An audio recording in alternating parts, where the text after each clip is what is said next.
Buenos días, compañeros y profesores. El día de hoy mi equipo hablará sobre el tema medios en redes de la materia base de datos.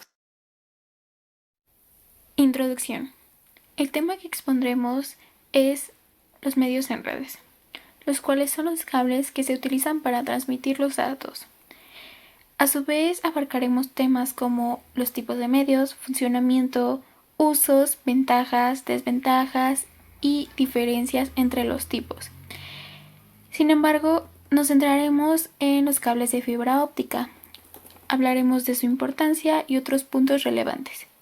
Nuestro objetivo en este proyecto es generar comprensión en personas de edades de entre 13 y 17 acerca de las funciones de los medios de red y la importancia y utilidad en la vida diaria. A su vez, ingresarlos a la materia de base de datos. Para empezar, es importante resaltar que la comunicación es casi tan importante para nosotros como el aire, agua, alimentos y un lugar para vivir. En el mundo actual, estamos conectados como nunca antes gracias al uso de las redes. Por ello, los medios representan gran importancia. Pero, ¿qué son los medios en redes? Bueno, los medios son los cables que se utilizan para transmitir datos y proporciona el canal por el cual viaja el mensaje desde el origen hacia el destino.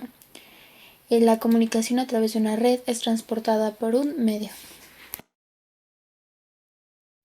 Existen diferentes tipos de medios que son utilizados para el transporte de redes. En las redes modernas se utilizan principalmente tres tipos de medios, los cuales son cobre, fibra óptica y acceso inalámbrico. Sin embargo, estos medios tienen diferentes características, beneficios, utilidad, ventajas y desventajas. Es por ello que se debe hacer uso de algunos criterios para elegir los medios adecuados.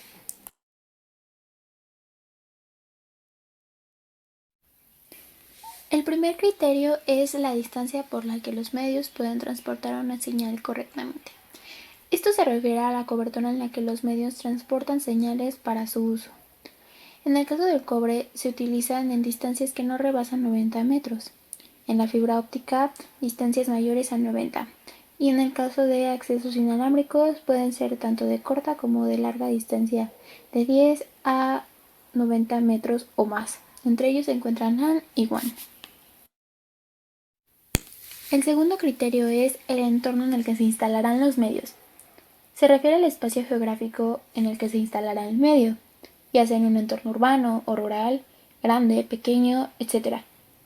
Dependiendo de las características del lugar, se escoge un medio que cubra las necesidades. El tercer criterio es la cantidad de datos y la velocidad a la que se deben transmitir. Se refiere a la transmisión, capacidad y cantidad de datos enviados y recibidos en un lapso de tiempo determinado. En el cableado de cobre es de 30 a 50 megabits por segundo. En el caso de la fibra óptica es de 300 a 600 megabits por segundo. Y en redes inalámbricas es de 110 a 480 megabits por segundo. El último criterio es el costo del medio y de la instalación. Esto se refiere al gasto total de medio utilizado y al de su instalación, aunque varían los costos, se sabe que en el caso del cobre resulta mucho más barato que los cables de fibra óptica y que las redes inalámbricas.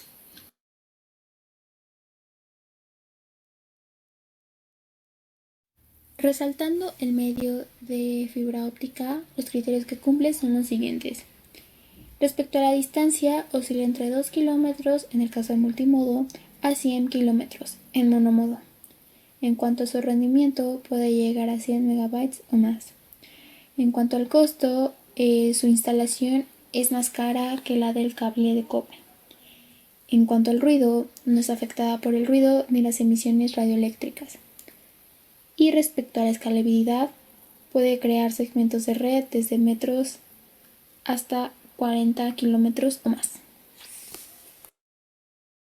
A continuación, hablaremos sobre tipos de cables.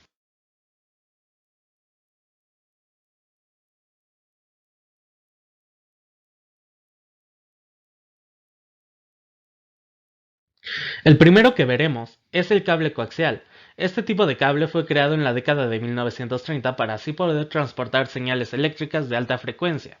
Estos tienen la particularidad de que poseen dos conductores concéntricos.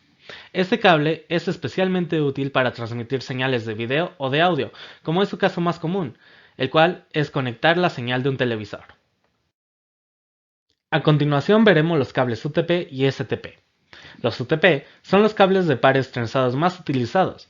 No poseen de ningún tipo de protección adicional a la recubierta de PVC y por su flexibilidad son de poca instalación. El conector más utilizado en este tipo de cable es el RJ45. El STP es más costoso y requiere más instalación. Con este se suelen ocupar conectores RJ49. Es utilizado generalmente en las instalaciones de procesos de datos, por su capacidad y sus buenas características contra las radiaciones electromagnéticas. Pero el inconveniente es que este cable es mucho más robusto, caro y difícil de instalar.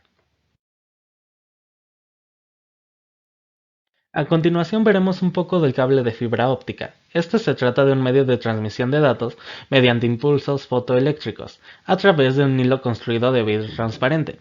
Este hilo puede llegar a ser casi tan fino como un pelo y son precisamente el medio de transmisión de la señal.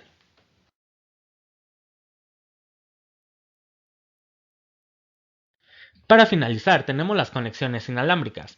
Estas son aquellas las cuales te permiten conectar diversos nodos sin utilizar una conexión física, sino estableciendo la comunicación mediante ondas electromagnéticas.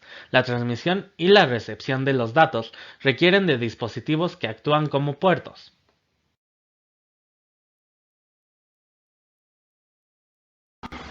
Dentro de todos los cables hay uno en especial, este es el cable de fibra óptica. ¿Por qué es tan importante? Este es un medio de transmisión físico que permite altas velocidades. Este medio de transmisión cuenta con un sistema de 4 componentes: el transmisor, la fibra óptica, el regenerador óptico y el receptor óptico. La fibra óptica logra transmitir la información mediante impulsos fotoeléctricos. Estos se convierten en luz gracias al transmisor. La fibra cuenta con dos medios de transmisión: el multimodo, que utiliza emisores LED para enviar pulsos de luz, y el monomodo, que utiliza tecnología láser para enviar solo un rayo de luz. En este pequeño diagrama tenemos un ejemplo de un proceso de cómo funciona la fibra óptica, con todos sus componentes y acciones que lo conforman.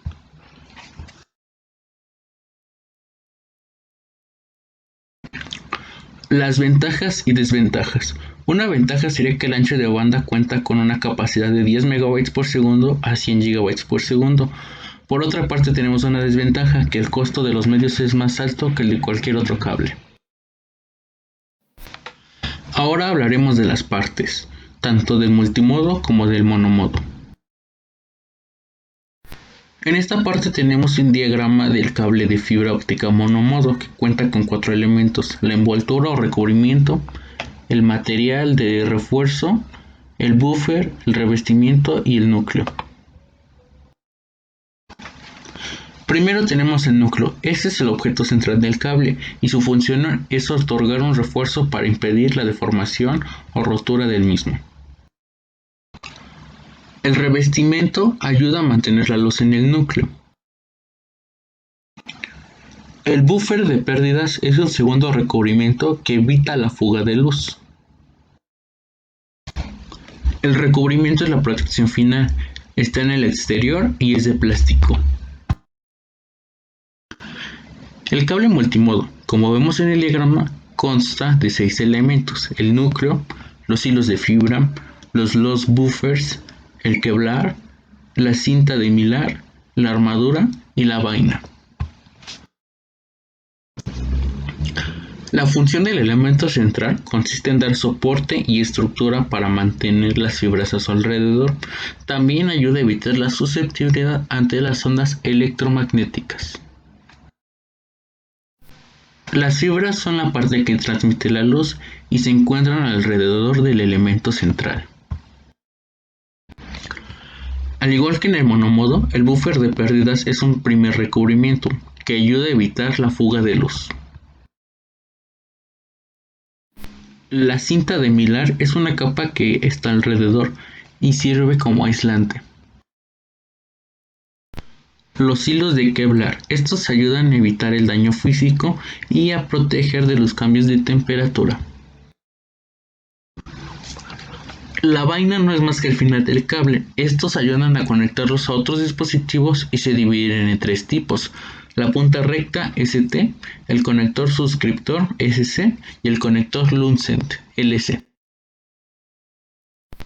Durante esta pequeña presentación hemos podido compartir con ustedes los conocimientos que hemos adquirido en la materia de redes.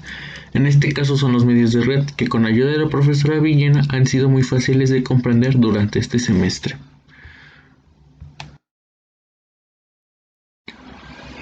Gracias por su atención, esperamos que hayan podido disfrutar de esta presentación.